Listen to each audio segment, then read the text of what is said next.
58 Ford, I think it's a Marmon Herrington for an axle. I'm sure these haven't been off in 20 or 30 years, so we'll try these.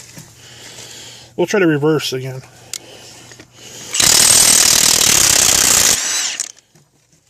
Wow. I'm impressed. Let's try another one.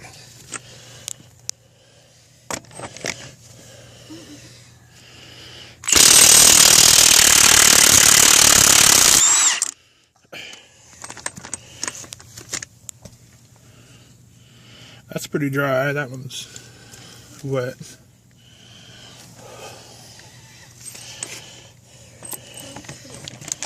Let's try one more. Whew. Yep, I'm impressed.